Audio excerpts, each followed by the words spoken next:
The H-1B fiasco is a perfect example of what happens when people who don't know much about immigration law write immigration policy. My name is Ingrid Perez. I'm an immigration attorney and I'm here to break it down. Here's everything we know and what we don't know.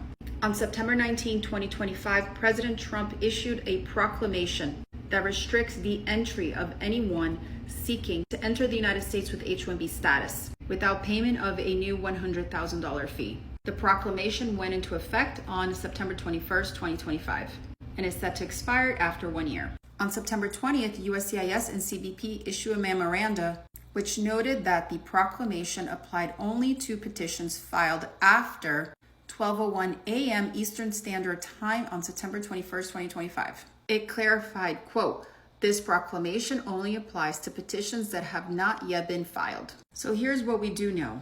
The proclamation targets entry of H-1B workers who are currently outside of the United States. The restrictions on entry applies only to those seeking to enter the U.S. after that date. It doesn't appear to affect H-1B workers already in the United States. However, it could certainly impact those who travel outside of the United States and try to come back. USCIS is not going to adjudicate petitions for workers outside of the United States unless it is accompanied by proof of this $100,000 payment. Extensions of stay, change of employer petitions, amended petitions where the H-1B worker has remained in lawful H-1B status are not expressly covered, so unless stated otherwise, they're not part of this.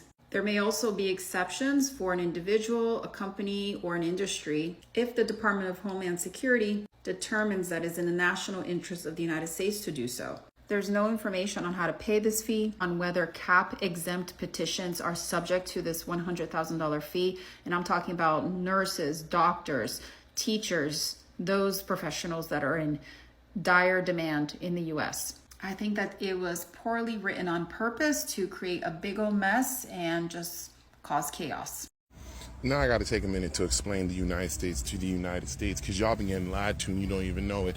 So y'all been screaming they took our jobs, they took our jobs. Yes, Mohammed the brain surgeon took your job. So back in the 1960s, the United States came to my parents, my family's island in the Caribbean, begging for nurses and doctors to come to the United States. That's why we ended up here. Interesting. Because there was a massive shortage of medical workers here in this country. So my family, they decided to come. Some of my aunts actually moved further north because the same problem happened in Canada. They didn't have enough people trained enough to be doctors. Because the United States, people don't go to med school because people don't really go to college here. Y'all just don't. So now they messing with the H-1B visas. Even though they've been running around begging other countries to send medical workers here and people complied, they came and helped out, y'all gonna make H-1B visas $100,000 a year. And these aren't just nurses or regulars. These are also specialists, like top of their field, only people that can do their surgery in 3 states over and all that craziness. So y'all just really do want to fall into a category like a third world nation that just doesn't have medical workers to help you and doesn't have medical health insurance or anything to help you. Like, I don't know where y'all think this is going to lead to greatness, but y'all literally are going to send this place down into a fiery ball of crazy. And I'm going to have to pack a bag just in case. Remember when MAGA folks said they were pro-legal immigration and only had problems with people crossing the border illegally? That they loved hard-working, educated immigrants who followed the rules? Well, surprise. Turns out when they said America first, they meant Americans only. And by Americans, they meant the ones who look like them and vote like them. Today we're watching the H-1B visa system get nuked in real time. $100,000 annual fees, minimum salaries jumping to $150K, and thousands of Indians, who make up 75% of H-1B workers, now being forced to leave America or scramble to catch flights before midnight deadlines. These aren't people gaming the system. These are doctors, engineers, researchers, the exact people any rational country would want to keep. But rationality went out the window when xenophobia walked in the door. So buckle up. We're about to watch American competitiveness take a nosedive, all in the name of making America great again. Welcome back to Mind Mirror. Let's dive in. Indians working in the US have gotten the biggest shock of their lives. Yesterday, President Trump mentioned that any American company hiring foreign workers on H-1B visa will have to pay $100,000 every year to the US government in the form of a fee. which means every Indian who will be hired by an American company, well, that company in the US will have to pay 88 lakh rupees, not one time, but every single year. Now, this means that practically all the Indians working in the US and are not already US citizens may have to come back, because right now this is a presidential order, and whether it's going to sustain in the US Congress or not, we can't really say. The captain speaking, due to the current circumstances, obviously, that are unprecedented for us here at Emirates. So that was an Emirates flight from the United States to India. And as you can see in that video, that was the moment people found out that Trump's new H-1B visa rule has gone into effect. And if they leave the country, they're not going to be able to come back in the country. So people started deboarding. They started because, yeah, H-1B people who are in America right now cannot leave America. The ones outside, if they want to come in, it's going to cost them $100,000. Like, it's crazy. Hold up. Let me get this straight. People are literally jumping off planes because they found out they can't leave and come back without paying $100,000? This is what chaos looks like when policy gets made by tweet instead of by people who understand how the world actually works. And here's the kicker. These H-1B holders, they're not stealing jobs. They're filling jobs that companies literally cannot find Americans to do. When Google or Microsoft posts a machine learning engineer position requiring a PhD in computer science, they're not getting flooded with applications from coal miners in West Virginia.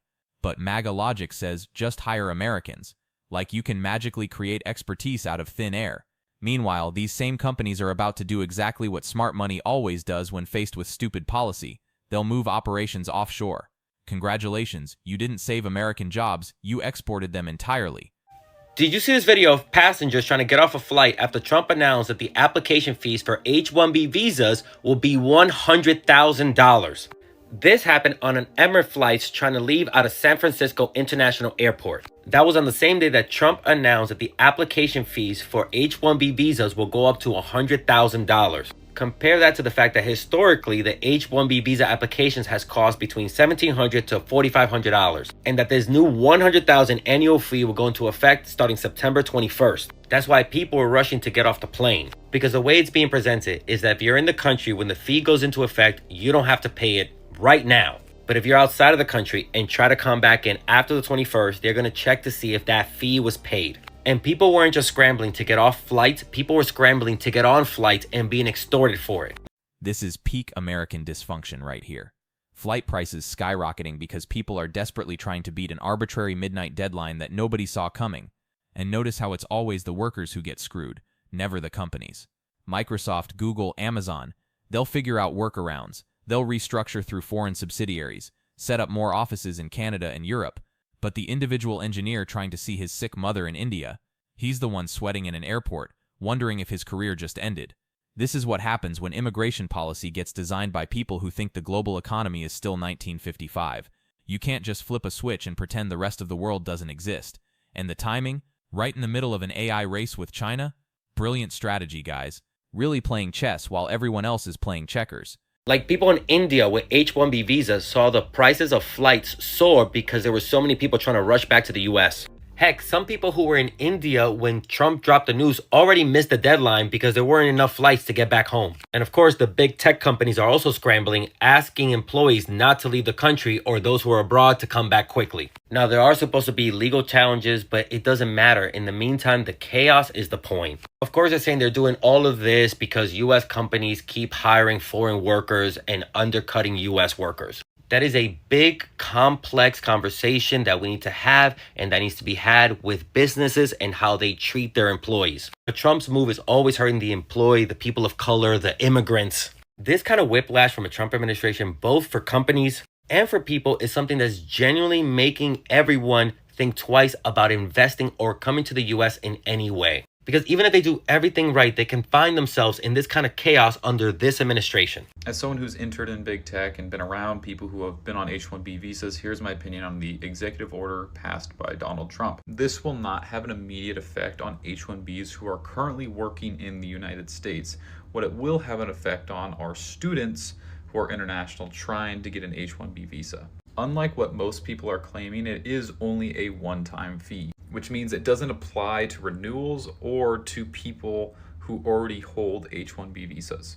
But what does this mean going forward? Well, companies are going to have to weigh in how much they're going to pay H-1B visas in the future, and if that is worth a upfront $100,000 hit. There's also a lot of disinformation on whether or not H-1B visas get paid less upfront, and it's not true that they get paid less. They get paid basically the same upfront when they're hired, right?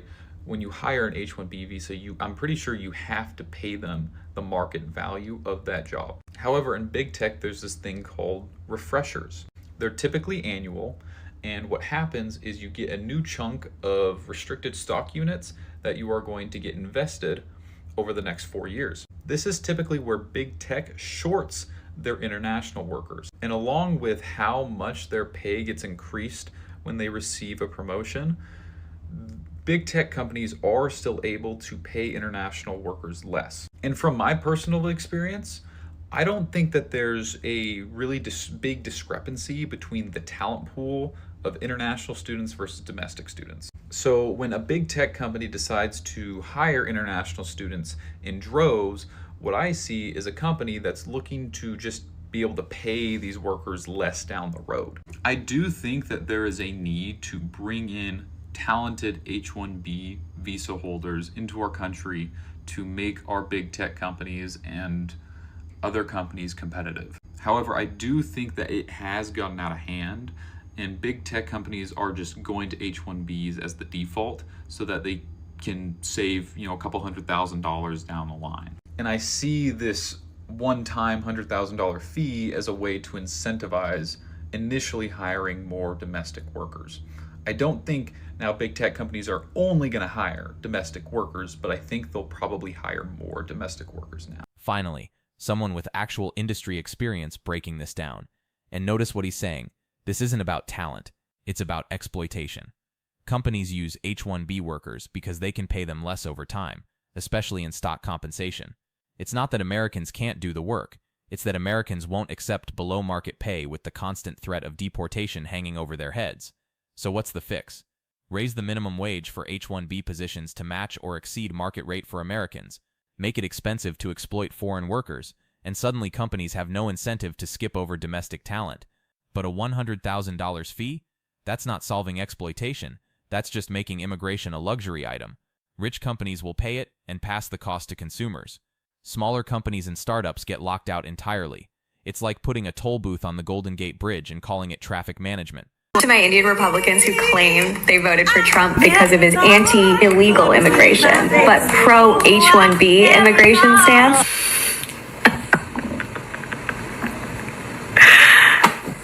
This pretty much ensures that that's what's going to happen. What did I say? 75% of people on H-1Bs are Indian. 75%. You guys could have had everything. You could have claimed that you were the highest earner, most highly educated, and one of you was also president of the free world. I honestly can't even imagine what that would have done for your superiority complexes. You would have been even more insufferable. But you would have had to share that title with Black women. And that, to you, is, for whatever reason, a bridge too far. It's for illegal immigrants. How many times do I have to tell you, you aren't special? It's so wild that you think because you came here on a flight instead of on foot that you're special. You're fucking not. You're not. This part hits hard. You could have had everything, but you couldn't share it with Black women. Look, I'm not here to litigate the 2024 election, but there's a brutal truth here about identity politics cutting both ways.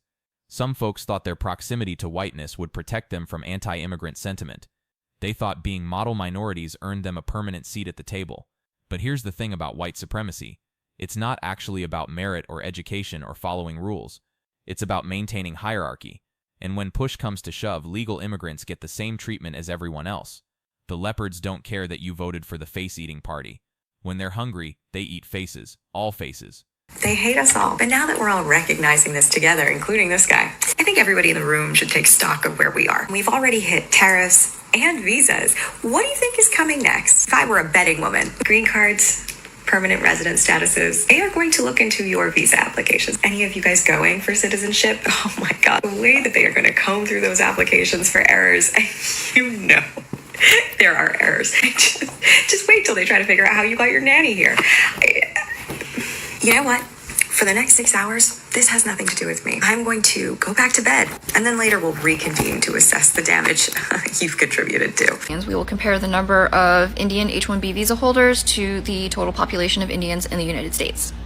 I know this is really hard to see, but if you don't want to take my word for it, you can find this information on the United States Citizenship and Immigration Services website. In 2019, Indians accounted for 74.5% of H-1B visas.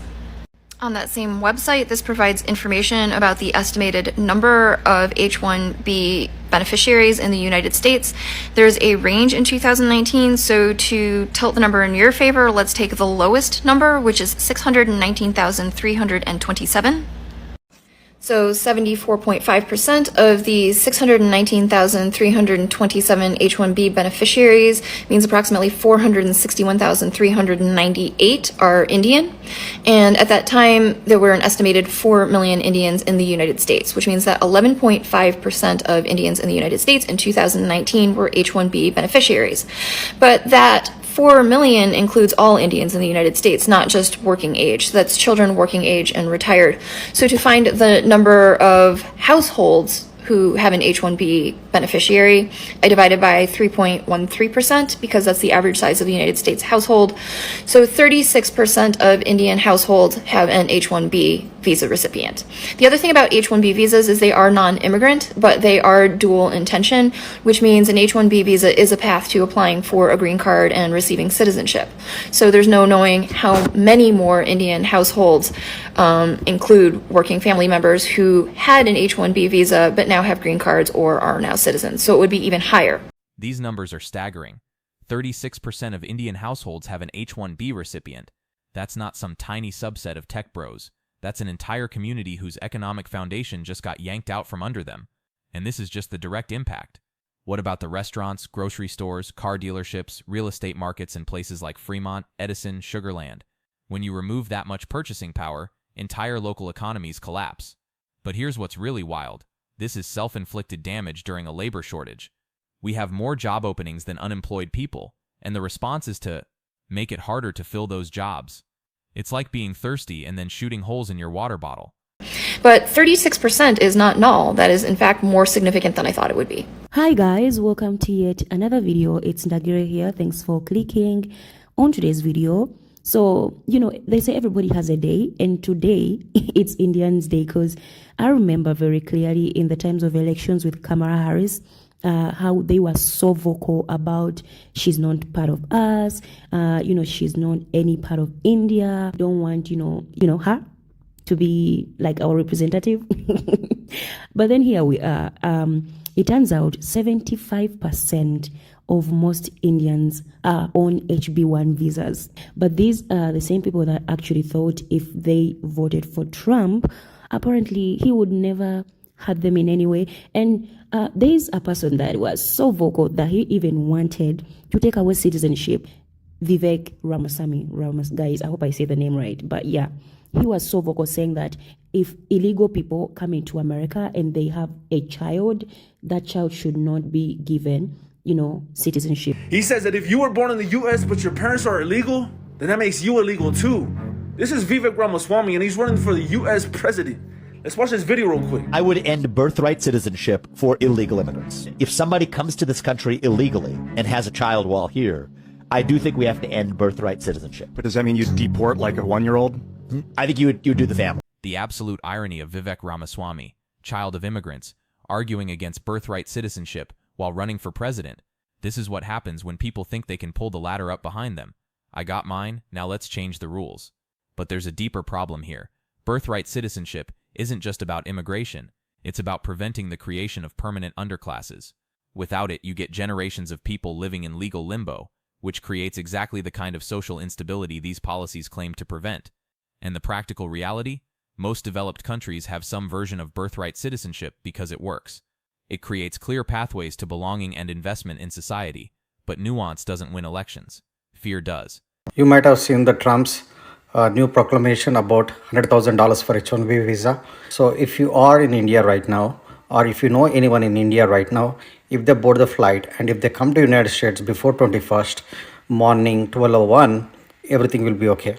So if you know anyone, please forward this. And if you know anyone who is on H-1B in India right now, tell them to board the flight as soon as possible. H-1B program was created in what, the 1990s? H-1B was 1990s. It was a split of the Immigration and Nationality Act of 1952. Right. The reason why so many Indian people are here in the first place, after World War II, after India gained independence from England, there was a need for highly educated people to end up running things in India. The government spent a bunch of money to educate people. What they didn't do was create the jobs that those people would then need to take. Same time in America, in the 60s, there was a real estate crisis. There was a financial crisis. There was the Vietnam War. So there was this huge brain drain, literally just people going to war. People were unemployed. People didn't have shit to do. People's finances were bad. A lot of people were in the shitter. Same time, America needed smart people. Created this program to have Indian people come over there, and they were all educated. Came over here in places like Alabama, Texas, wherever. Those people end up in motels. They ended up becoming doctors. They ended up becoming engineers. Now we have 2 or 3 generations later, the kids of rich kids, the kids of those people, the grandkids of those people running amok as American people. 2 things I want to go over. 1, we were right about right-wingers just hating immigrants, period, not just illegal immigrants. Because they're doing a victory lap about this H-1B visa thing. We are effectively barring high-skilled immigrants from showing up anymore. In addition to the low-skill ones employed by tech companies that pay nothing. The second thing is that unconfirmed, but it's apparent that a White House official said this only applies to new applicants, not renewals. However, this is already after companies like Microsoft put out letters like this saying you guys need to get back to the United States today. Just like a lot of Trump's policies, it's immediate, really confusing, and racist. And of course it has a giant humanitarian impact on working American families. Honest working people's business trips and personal vacations and going back home to see family just got uprooted in the blink of an eye because Stephen Miller put this on Trump's desk and said you should sign it because it's great. This is not legally enforceable, for the record. Good fucking luck getting everyone to pay all this money. The amount of administrative overhead this requires to hunt these people down and get the $100,000 or throw them in jail / deport them is insane. It's not going to happen, and I do think this is going to be blocked by courts, but for the time being, it's been 10 hours and it's still here, so. We'll have more updates as they become available, I guess. Another wrench in the Trump administration machine, I suppose. There's just something new and terrible that just hurts a bunch of people for no reason every day. Just in, the American government has been scrutinized by India, saying that they are stopping Indian students from entering the US. Previously, during COVID, if a student applied for a visa from a third country, so that means if you're an Indian student, you go to Singapore, and then you apply for an American visa through Singapore, that would be easier to get into the US. The US has now banned that completely. And from September 2025, what will happen is that all students, international students that come into the US will have to apply for a student visa from their home country. Now, this is going to stop a massive influx of Indian students into the US because most Indian students come through a third country. This is a growing trend globally, especially in Australia. A lot of Indian students come through Ireland or whatnot. So this is going to stop completely, and the Indian students are pissed. Crazy turn of events. My boyfriend had to get up out of our Italian pasta making class in Rome and leave. I kid you not, leave. Not the class, leave Rome because of the whole H-1B $100,000 situation that's going into effect Saturday at midnight, and it's literally Saturday midday in Rome right now, so he had to be on the next flight back to make it in time. And so now I'm here solo, but he booked the next flight to anywhere in the US he'd be fine, which is crazy. He'll be fine. Italian vacations can happen again, like, not stressed, but it does make me wonder about, number one, people that can't just drop of a hat, buy a ticket back, or number two, too far away in a different country to make it back in time, who have just like had their entire world flipped upside down overnight. This woman's boyfriend had to abandon their Italian vacation to catch a flight back to the US. Let that sink in. This isn't about border security or national sovereignty. This is about making people's lives so unpredictable and stressful that they'll just leave voluntarily. And it's working. Brain drain is real, and it's starting right now. When talented people can't even take a vacation without risking their entire career, they're going to find somewhere else to build their lives. Canada, Australia, the UK, they're all watching this chaos and rolling out the red carpet. Hey, America doesn't want you? Come here. Because it came into effect and happened so quickly, these are times we live in. Anyways, I'm gonna go shopping. Microsoft just warned all H-1B employees in foreign countries on vacation to come back to the United States immediately because starting tomorrow, Trump has implemented a pretty unexpected executive order where instead of $1,000, the H-1B visa application fee is now $100,000. He just 100x the fee. Also changed other rules like making the minimum salary to get an H-1B go up to $150K from $60K. The first is because Trump sees even legal immigration as taking jobs away from Americans.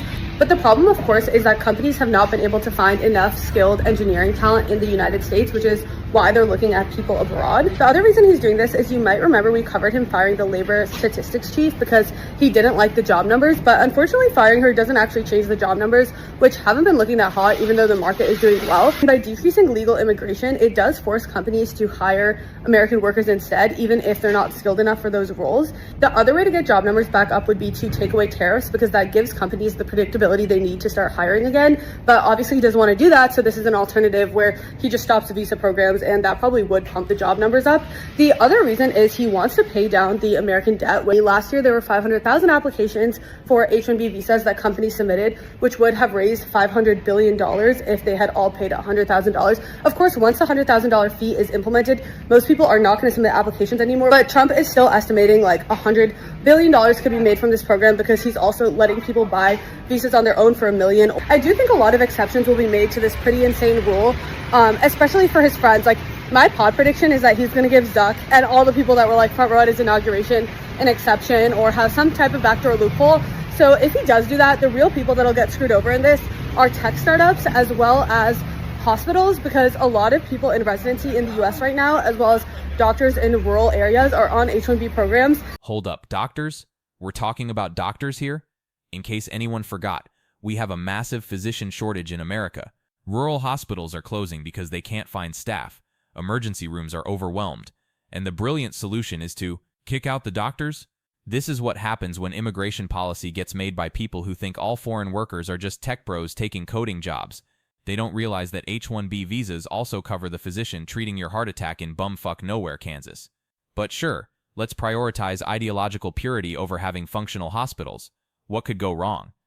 Companies are now going to have to pay $100,000 per H-1B worker that they have. Trump's base is pretty happy because they don't really care if you're documented or undocumented. They don't want immigrants coming here. Trump is also claiming that this is going to bring back jobs to Americans, which probably won't. You have to understand that H-1Bs are not like evil and stealing your jobs. Tech companies are sending them to H-1B workers because they know they can exploit them. 60% of H-1B workers are paid well below local median wage. So tech companies can pay them less and they can make them work ungodly hours because they know that their immigration status is tied to their employment. So if you lose your job as an H-1B worker, you have 60 days to find a new one, otherwise you're out. The companies that were using these workers to cut costs are not going to just magically start giving these to Americans that are going to ask for more money. They're probably just going to outsource the jobs. Another interesting thing here is the timing of this. So 75% of H-1B workers are Indians, and he has not been getting along well with India recently. So maybe this is retaliatory. For fellow internationals and anyone working in the US on a visa, we are cooked. So Trump just signed an executive order that adds $100K yearly fee on H-1B visas. So in simple terms, what this means is that your company will have to pay the government $100,000 every single year on top of your salary just for them to be able to hire you. This is insane. As you can imagine, this would be extremely devastating to all internationals if it doesn't get blocked by the Congress or the Supreme Court. Because it basically makes it extremely hard for companies to hire and retain international talent. And if you have ever tried to get a job in this country as an international, you know how extremely hard it already is. So now this is going to make it just like 100x harder. It's going to be nearly impossible to get a job unless you're like, you know, a top AI researcher who's like sought after by the top labs or something. Canada, here I come. No, but seriously, it might be worth it to start considering other immigration options or, you know, different visas like the O1 visa that doesn't have this applied to. Again, this is major news for all internationals in the US. I really hope it gets blocked because otherwise it will severely impact international talent and high-skilled immigration in America. But I guess we'll find out more over the next few weeks. This H-1B executive order is going to expose America's mediocrity problem. You will soon realize that America's greatest export is the fruits of the labor provided by the people they import. Silicon Valley runs this world, and they couldn't have done it without H-1Bs. Your phone, the internet, almost every fucking app you use was built by an H-1B. America's big tech companies and oligarchs are not moved by this, and slowly you all are going to realize that they don't give a shit about America. Because by disincentivizing H-1Bs, you're just giving them more incentive to outsource completely to India or China. Cheap labor is the name of the game. The moment America becomes unprofitable, their interests no longer align. Hypocrisy is also blatant with the introduction of the gold card. These people will scream America first from the rooftops, but suddenly a $5 million payment is enough to become American? Oh right, the only American value they care about is money. As if this country isn't already corrupted by rich elites, let's bring in some more from different countries. Because fuck assimilation, money is our culture. Believe it or not, we don't have a plethora of domestic talent. Our education system is mid, but of course there's no talks to reform that. But instead they target some of the most productive members in American society. Disincentivizing H-1B recruitment in favor of US citizens is like Kim Jong-un in North Korea hosting his own Olympics, but forgetting to invite the rest of the world on purpose, just to increase team morale. Participation trophy. It's myopic. It doesn't solve anything. Why is America behind? Why is America average? You're not making America great. You're at a critical time exposing us as mediocre. You are stifling innovation in the tech sector during the AI arms race. And you will soon see that big tech corporations really don't give a shit about what the president says. Because if Mark Zuckerberg became president, he would lose a significant amount of power. Wrap your mind around. This guy gets it. You are stifling innovation in the tech sector during the AI arms race. While we're busy building walls and charging tolls, China's building AI labs and quantum computers. They're not worried about where their talent comes from. They just want the best minds working on the hardest problems. And here's the brutal truth. American education isn't producing enough STEM graduates to fill these roles. We graduate maybe 100,000 engineers per year. We need twice that just to maintain current innovation levels. So when you kick out foreign talent without replacing it with domestic capability, you're not America first. You're America last in global competition. Silicon Valley runs on H-1B talent. Your iPhone, built by teams that are probably 40% foreign-born. Same with Google's search algorithm, Tesla's autopilot, Netflix's recommendation system. Take that away, and watch how fast those companies set up shop in Toronto or London.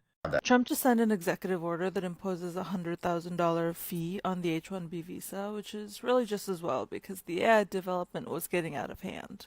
We needed to slow that shit down anyway. He also re-unveiled the gold card, which now costs $1 million, which is essentially just a VIP line for Disneyland, but for staying in America. I guess if you've got the cash, you might as well ride the becoming a resident roller coaster in first class. By the way, we have no method to collect this payment, but I digress. Trump's immigration policy is just now a luxury paywall. Make America Great Again is just turning into Make America Gated Again. The next thing you know, crossing the border will come with a resort fee and a 2-drink minimum. Thank you for entering the U.S. Enjoy your bottle of despair and a coupon for the overpriced healthcare. You know who can afford the 100K visa? The same people that were already building AI to replace Americans. Congratulations, you've outpriced the struggling immigrant and replaced him with Elon Musk's AI chatbot. You know it's dystopian when the American dream is now a premium feature. You can't get in with hard work anymore. You can only get in with a black Amex and a LinkedIn profile that ends with .ai. $100,000 every year. Yes, every year is the fee that a company will have to now pay if they want to bring somebody on H-1B visa in US. This is a legendary decision taken by Trump administration to prevent the misuse of H-1B visas.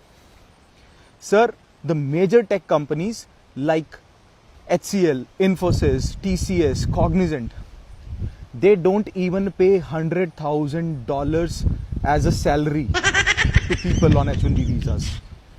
So definitely, the misuse will be prevented now.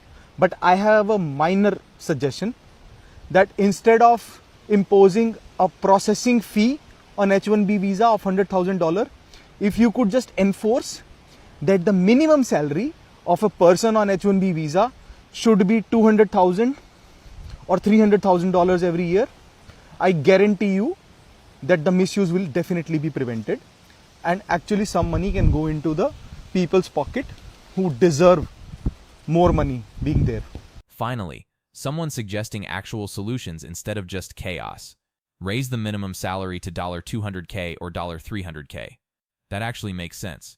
You want to protect American workers? Make it economically impossible to underpay foreign ones. Right now, companies can hire an H-1B worker at $60K and keep them trapped because their visa depends on that job. They can't negotiate, can't switch employers easily, can't demand market rates. But if the minimum is $200K, suddenly there's no cost advantage to hiring foreign workers. Companies will hire the best person regardless of nationality because the price is the same. That's how you fix the system without burning it down. But reasonable solutions don't generate outrage, and outrage is all this administration knows how to sell.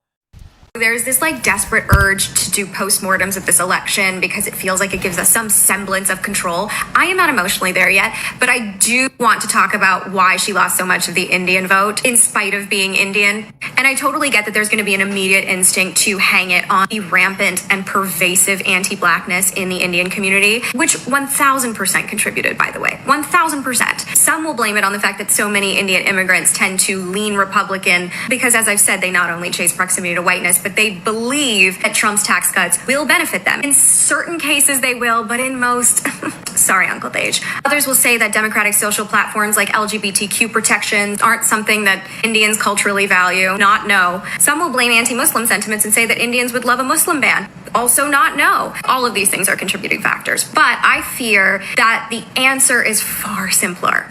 Did you know that gender reveals are not a thing in India? Not because Indians wouldn't love an excuse for another party, but because it is actually illegal for your doctor to tell you the gender of your fetus. The Indian government had to step in and make it illegal for your doctor to give you basic gender information. If you're not Indian, you might be wondering, why would that be? Let's put our critical thinking caps on. Abortion is legal in India. Indian society devalues women to such a degree. This is a society that is so patriarchal and misogynistic that the Indian government had to step in to make it illegal for people to find out their baby's gender because female infanticide rates were so high that they risked destabilizing the country. I'm not kidding. Keep in mind, India does not limit how many children you can have. Many would say, unfortunately, they just don't want girls. Before you try to bring up Indira Gandhi, you all know how she got elected, why she got elected, and how unlikely it is that anything like that would be replicated anytime in the near future. At the end of the day, it doesn't matter that Kamala Harris was educated, successful, had achieved more than most will ever in their lifetimes. She's still a woman. They just don't love that. And I want to be clear, this is not even an age thing anymore. Gen Z Indian men voted against her in spades. They've been radicalized like every other group of young men. So, that's my take. The misogyny angle hits different when you realize it's not just about Kamala being a woman, it's about the intersection of gender and race. Indian society has deep-rooted patriarchal structures, and that doesn't magically disappear when people immigrate. The same cultural values that drive academic and professional success can also drive regressive views on women in leadership. But here's the practical reality for H-1B holders right now. Identity politics won't save you from economic policy. Whether you voted based on gender, race, taxes, or immigration, none of that matters when your visa gets canceled. This is the lesson every minority group learns eventually.